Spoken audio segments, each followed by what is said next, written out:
Kita ulas perkembangan terkini konflik Timur Tengah pasca Trump ungkap ada negosiasi dengan Iran. Sudah bergabung bersama kami di Sapa Indonesia Malam, pakar hubungan internasional dari UNPAD, Tuku Reza Shah, dan juga pengamat Timur Tengah Muhammad Hussein. Selamat malam Pak Reza Shah, selamat petang juga Mas Hussein.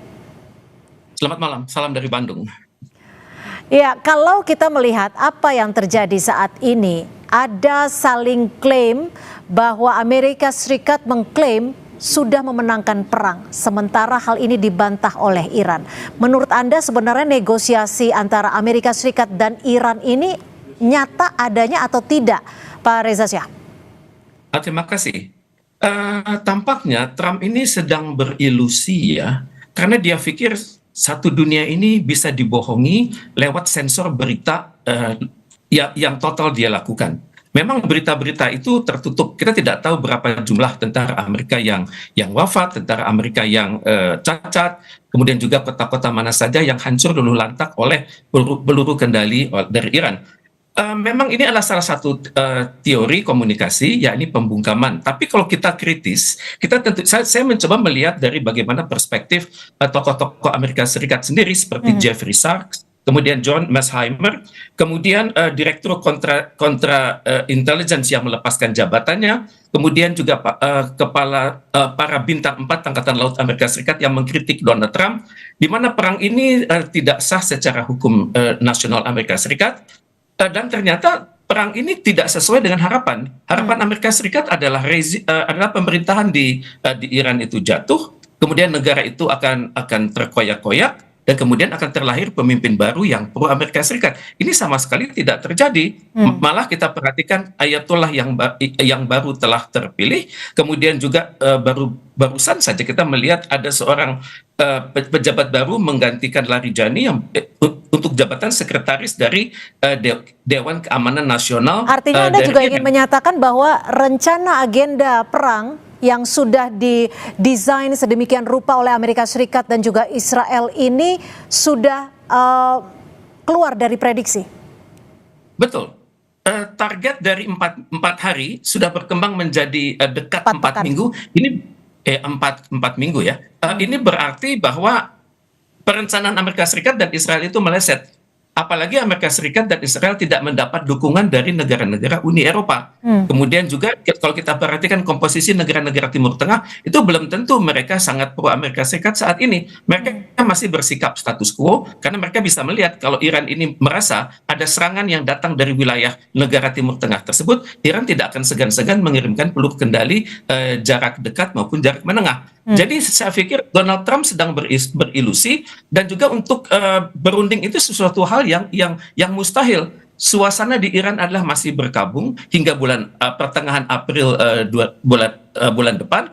Kemudian juga Iran tidak merasa perlu berunding dengan agresor, karena agresor ini bertentangan dengan hukum internasional, dan dalam bayangan masyarakat Iran sendiri, Amerika Serikat itu adalah setan besar dan Israel itu adalah setan kecil. Tidak perlu berunding dengan mereka. Apalagi perundingan ini menurut versi Amerika akan bisa dilaksanakan dengan bantuan dari Pakistan. Tapi dalam kenyataannya masyarakat di Iran dan juga pemerintah Iran menilai bahwa Amerika Serikat itu tidak bisa dipercaya. Pada saat kita berunding, mereka melakukan pemboman. Jadi sudah ada distrust atau tidak percaya dari kalangan Iran atas Amerika Serikat. Oke, saya ke Mas Hussein. Mas Hussein, kalau Anda melihatnya, mengapa Presiden Donald Trump ini mengeluarkan pernyataan bahwa telah melakukan negosiasi dengan Iran dan juga menyebutkan bahwa dialognya berlangsung dengan produktif? Ya, pertama kalau bicara Donald Trump, kita harus sepakati satu hal, bahwa Donald Trump ini mengidap satu penyakit yang namanya Narcissistic Personality Disorder, NPD. Dan orang yang terkena NPD ini nggak akan merasa dirinya sakit. Tapi bisa kita baca ya, kalau kita melihat jurnal-jurnal tentang NPD itu adalah bisa kita baca dari gelagatnya, dari statementnya, dari berbagai narasi-narasi yang keluar, dan itu semua benar-benar sesuai dengan yang kita lihat pada Donald Trump. Nah, apalagi kemunculan statement Donald Trump ini lagi-lagi muncul setelah berbagai bukti-bukti yang kuat yang menunjukkan bahwa ada kebohongan yang disampaikan secara sistematis di situ.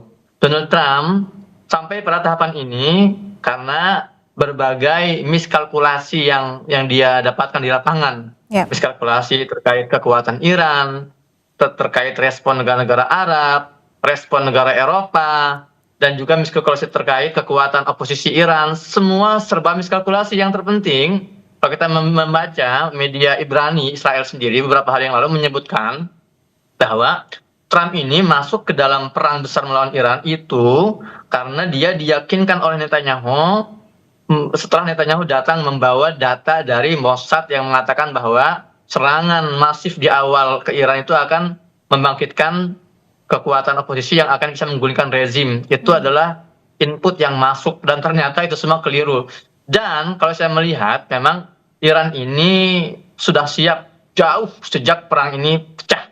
Iran ini memang sudah didesain untuk melawan hegemoni Amerika. Jadi sebelum perang ini pecah sudah ada perang intelijen dan polanya sama sih dengan Gaza. Ketika Gaza melakukan serangan 7 Oktober, itu mereka memberikan beberapa indikasi-indikasi palsu yang kemudian diadopsi oleh Mossad Israel, yang kemudian itu dijadikan pertimbangan akhirnya itu gagal dalam peperangan intelijen. Itu yang terjadi di Iran. Kemudian terkait statement terbaru ini jangan kita nggak usah jauh-jauh kita menganalisa ya, karena para senator Partai Demokrat pun paling tidak dua, satu namanya Chris Van Hollen, satu lagi Chris Murphy, dua-duanya sudah menegaskan secara serempak bahwa Donald Trump berbohong dan kita semua tahu kebohongan ini dilakukan satu karena dia sedang memikirkan ulang bagaimana cara dia keluar dari perang ini.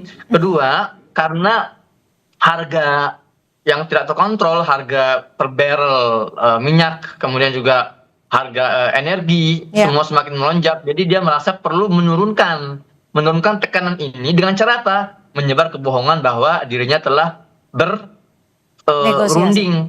Yang terjadi menurut Axios, yang terjadi sebetulnya Mesir, Pakistan, Turki ini bernegosiasi dengan Iran, dengan juga ke Sultan Oman, empat ini bernegosiasi dengan Iran. Kemudian di tengah negosiasi mereka membawa pesan dari Donald Trump untuk disampaikan ke pihak Iran dan inilah yang dianggap negosiasi oleh Donald Trump. Nah, jadi tidak negosiasi langsung tapi ada negara-negara yang menjadi perantara seperti itu ya?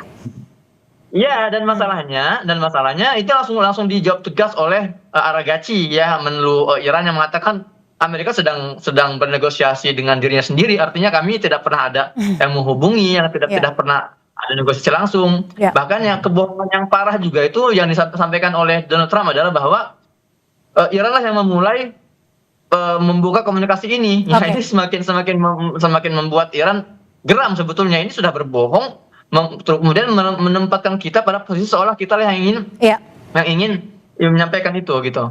Berunding. Pak Reza Shah, lah umpamanya kita sepakat dengan seperti yang Anda sebutkan, Trump sedang berilusi. Seperti yang Mas Hussein sebutkan, Trump memiliki NPD.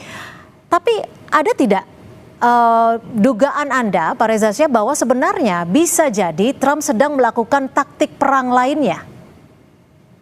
Tepat sekali, taktik perang dia adalah mengadu domba kalangan Iran, antara kalangan sipil dengan kalangan militer dan juga dengan kalangan masyarakat. Jadi diharapkan adalah rezim atau pemerintahan di Iran itu goyah, dan pada saat goyah tersebut harapan Amerika Serikat adalah goyah, dan mereka akan terus menekan lewat media massa internasional dan diam-diam melakukan pemboman lanjutan. Dan saya pikir Israel juga ketar-ketir karena instalasi mereka instalasi nuklir mereka di Negev itu sudah kena bom Iran, dan konon IAEA International Atomic Energy Agency sedang berada di sana untuk memeriksa apakah ada radiasi yang menyebar itu. Dan tentunya informasi ini kan sangat tertutup bagi dunia. Tapi bagaimanapun juga kita sama-sama sudah bisa melihat adanya tuntutan Amerika Serikat terhadap Iran sebelum negosiasi tersebut diajukan. Iran dalam hal ini berada pada posisi di atas angin. Mereka sedang menang, dan juga mereka sedang berpikir buat apa kami berunding dengan penyerang kami. karena sesuai hukum internasional, maka pasal 51 dari Piagam PBB, Iran berhak mempertahankan dirinya. Tapi paling tidak kita sebagai pengamat melihat adanya 15 tuntutan Amerika Serikat terhadap Iran, dan untuk itu urusan nuklir ada 4 items, perihal rudal balistik 2 item, kemudian perihal peranan Iran di Timur Tengah itu ada 7 items, dan perihal kekuatan cyber ada 2 items. Paling tidak kita bisa melihat apa yang dikhawatirkan oleh Amerika Serikat dan apa yang diharapkan dari Amerika Serikat dari sebuah negara Iran yang runtuh. Tapi bagaimanapun juga Iran juga sudah memiliki tuntutan. Mereka tidak akan mau berunding dengan Amerika Serikat pada saat ini. Nah, Mas Hussein, kalau bagaimana Anda melihat ketika Presiden Donald Trump ini juga menuding sejumlah media yang bisa dikatakan cukup kredibel di Amerika Serikat itu dituding memberikan berita yang tidak benar? Ya, masalahnya kan kita semua mengikuti tidak hanya media Amerika ya, tapi juga media Ibrani, media Israel, media Arab juga. Dan memang kalau saya sebagai jurnalis ketika saya menginvestigasi dan mencari validasi dari kabar-kabar tersebut, kita bisa dengan mudah sekali ya menebak siapa yang menuduh siapa yang menuduh dan siapa yang berbohong gitu ya.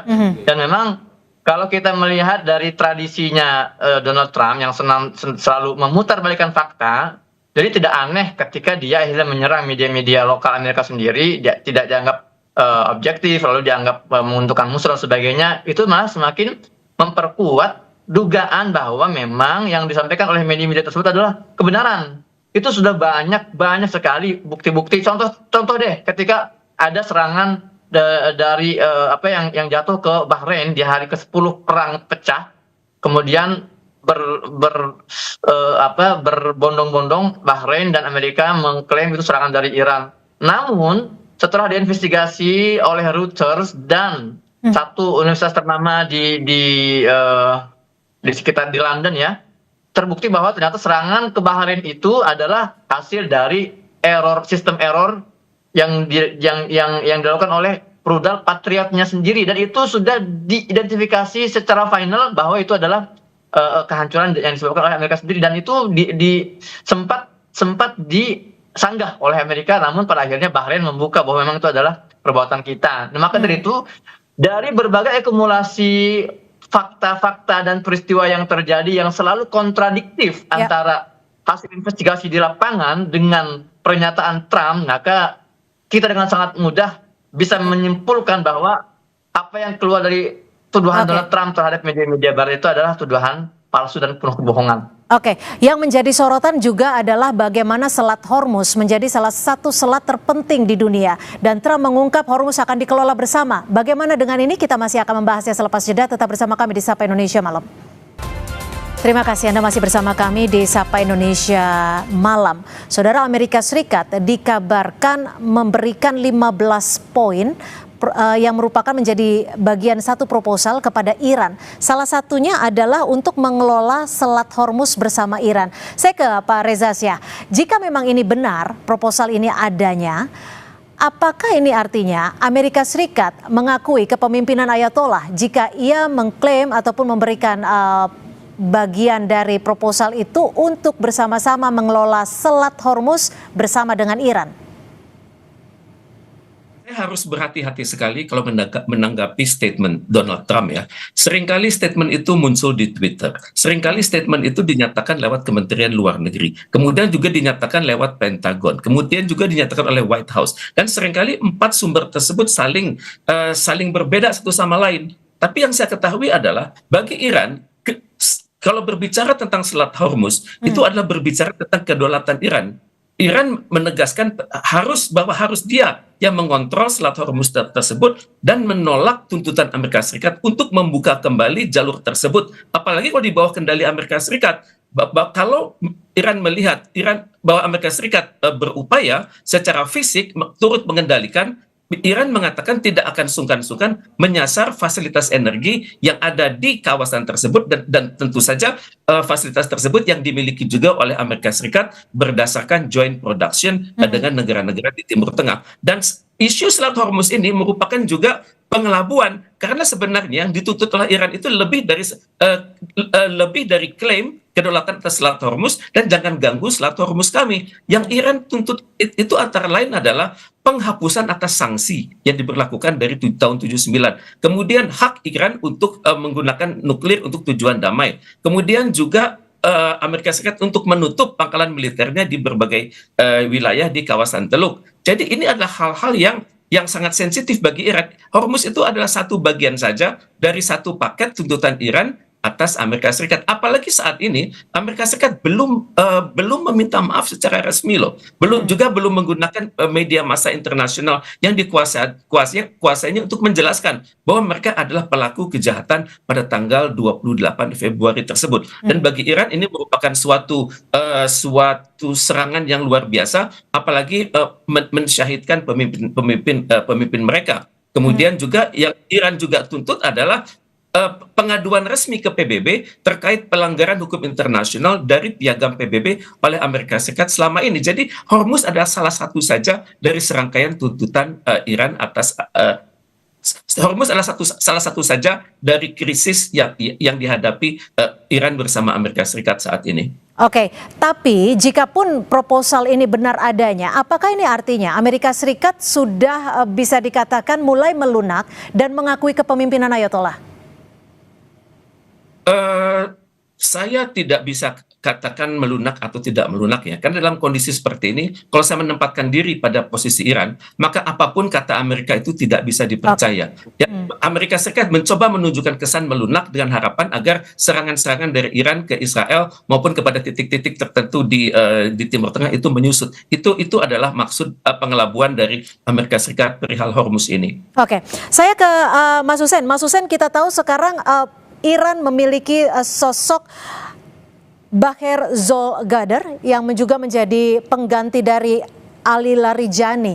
Bagaimana Anda melihat sosok ini? Di mana kepemimpinan untuk bagaimana Iran membawa peperangan ini di bawah kepemimpinan Baghar ini? Ya, sebetulnya kalau saya pribadi tidak fokus pada siapa sosoknya, tapi kita melihat bagaimana sistem yang sedang dibangun oleh Iran ini seolah-olah tidak terpengaruh oleh serangan-serangan Amerika, dan itu bukan pertama kali ya kita lihat ketika misalnya Ayatollah Khamenei dibunuh, lalu tidak lama kemudian tampillah Mujtaba Khamenei, kemudian juga Larijani yang kemudian diganti dengan Al-Baqir.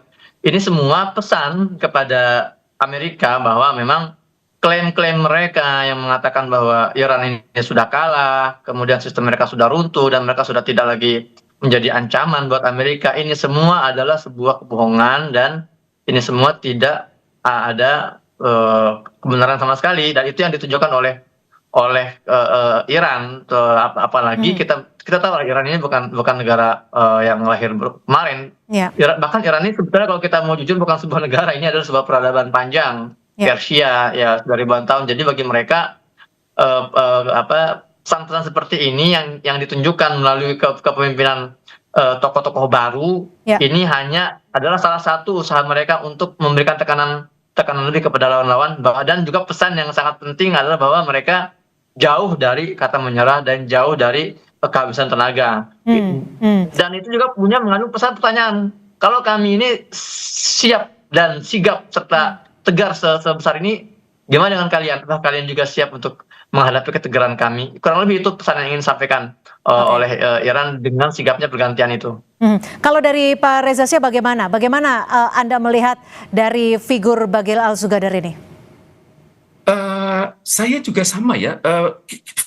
Informasi yang saya peroleh tentang figur ini terbatas. Tapi yang menarik adalah proses kaderisasi di Iran berjalan dengan sangat baik, dan ini mementahkan tuntutan mementahkan ancaman Amerika Serikat bahwa dengan wafatnya pemimpin maka tidak ada kaderisasi dan tidak ada rekrutmen dan tidak ada kemampuan Iran untuk mempertahankan stabilitas, dan ini salah sekali. Jadi intinya adalah pada saat seseorang itu mati syahid, maka akan ada 7 aktor-aktor lain yang siap mengisi jabatan tersebut, dan jabatan tersebut dilakoni mereka secara meritokratik dan dapat juga dibenarkan secara keagamaan. Jadi Iran tidak kehilangan stok untuk pemimpin. Ini persis seperti kami di Jawa Barat menyebutnya esa hilang dua terbilang. Artinya secara struktur kepemimpinan Iran mempunyai bisa dikatakan struktur kepemimpinan yang cukup kuat seperti itu ya, dan juga rencana struktur kepemimpinan yang kuat. Tapi gini, Pak Reza Shah, kita tahu sekarang Amerika Serikat sudah menyiapkan 3.000 tentaranya untuk melakukan serangan darat di Iran. Bagaimana Anda melihat dan juga apakah kemungkinan perang darat ini betul-betul terjadi? Secara teori Amerika Serikat menyatakan mungkin, dan mereka sudah menyiapkan sekitar 2.500 marinir ya. Dan saya juga teringat statement daripada tokoh-tokoh Iran, lebih cepat mereka datang lebih baik dan kami sudah menunggu mereka. Dan saya pikir Iran adalah bangsa peradaban yang sangat tinggi yang siap perang untuk waktu lama. Kita perhatikan dulu pada saat perang tahun 80-an melawan Irak yang didukung oleh Amerika Serikat, Iran bisa bertahan lama dan ternyata mereka bisa bangkit lagi. Dan untuk itu dalam hal suatu pertahanan semesta, saya teringat bagaimana sistem koordinasi antar pemimpin dengan masyarakatnya. Di Iran ini berlaku mekanisme namanya marja'i taklid, di mana mereka 100% akan menyesuaikan dengan apa perintah dari pimpinan, karena mereka tahu bahwa pimpinan mereka itu berkinerja untuk rakyat. Para pimpinan tersebut tidak berlaku korup, dan para pimpinan tersebut berupaya keras menjawab kebutuhan-kebutuhan dasar masyarakat. Jadi ini akan menjadi kesulitan yang luar biasa bagi 2.500 personil tersebut. Apalagi kita melihat angkatan bersenjata Iran, terutama sekali Garda Revolusi ini, sudah teruji militansi mereka. Oke, kalau Mas Hussein sendiri melihatnya bagaimana? Strategi perang darat Iran ini cukup kuat tidak? Ketika Iran sudah berulang kali menyebutkan bahwa ditunggu dan justru bisa dikatakan menantikan datangnya perang darat ini. Apakah strategi perang darat Iran ini bisa dikatakan bisa mendominasi 3.000 tentara yang disebut ataupun diklaim akan menghadapi perang darat Iran? Ya. Jadi dalam tradisi konflik internasional, konflik global, ada yang namanya geostrategis.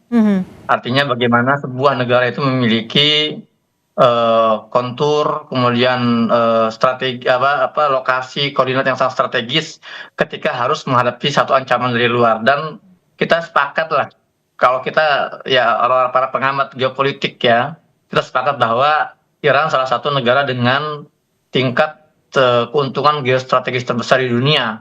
Karena melihat daratan sangat luas, artinya mereka memang selama, dan gini deh, kalau kita melihat sejarah, memang Persia ini kuatnya di daratan, Romawi kuat di lautan, gitu kan selama ini kan. Maka ancaman serangan darat ini adalah sebuah hiburan bagi Iran ya, untuk menunjukkan memang keahlian mereka di situ, dan sekali lagi kalau Persia itu kemudian dalam versi modernnya itu muncul sebagai Iran, maka Romawi itu versi modernnya muncul sebagai Amerika dan Barat, itu intinya kan. Maka pertarungan darat yang istilahnya ancaman yang disampaikan oleh Amerika ini, kalau benar-benar terjadi, bagi saya ini akan menjadi satu pembantaian massal oleh pasukan militer Angkatan Darat Iran terhadap militer Amerika, yang apalagi hanya 2.500 ya. Jangan lupa, Iran ini bukan Afghanistan dan Irak.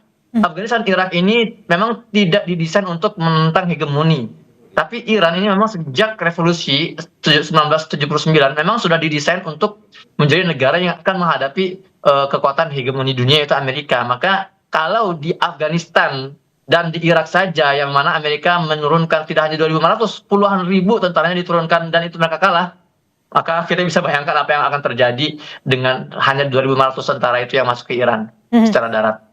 Kalau dari Pak Reza Shah bagaimana? Apakah setelah serangan bertubi-tubi dari Amerika Serikat dan juga Israel ke Iran, apakah serangan darat yang memang diklaim Amerika Serikat ini mampu memberikan kekuatan sendiri bagi Iran? Apakah amunisinya mencukupi dan bagaimana kekuatan dari tentara-tentara Iran sendiri? Kita bisa lihat selama 3 minggu terakhir ya, betapa Iran itu benar-benar menerapkan prinsip Islam dalam berperang. Dia tidak akan menyerang terlebih dahulu. Memang mengagetkan dunia, mengapa pada tanggal 28 Iran dengan mudahnya diserang, dengan mudahnya pemimpin besar mereka wafat dan diperkirakan akan runtuh. Ternyata tidak. Ini adalah salah satu prinsip Islam yang menolak menyerang terlebih dahulu. Kemudian kalaupun Amerika Serikat benar-benar akan menyerang, saya pikir ini merupakan pengelabuan untuk kesekian kalinya. Karena seperti kita ketahui bersama, itu sangat beresiko mendatangkan pasukan untuk suatu perang darat melawan Iran. Ini akan sangat sulit. Jadi kemungkinannya kecil menurut Anda terjadi perang darat di Iran? Kemungkinannya kecil, yang saya perhatikan adalah kemungkinan besar Amerika Serikat akan menggoyang perbatasan Iran yang sangat banyak itu. Dengan Pakistan ada, dengan Afghanistan ada, dengan Azerbaijan ada. Mungkin itu yang akan dilakukan, di mana mereka akan menggerogoti stabilitas Iran di wilayah terluarnya. Kemudian Amerika Serikat menggunakan media massa internasional untuk mengatakan bahwa sudah terjadi kejahatan perang, sudah terjadi penindasan atas hak asasi manusia, sudah terjadi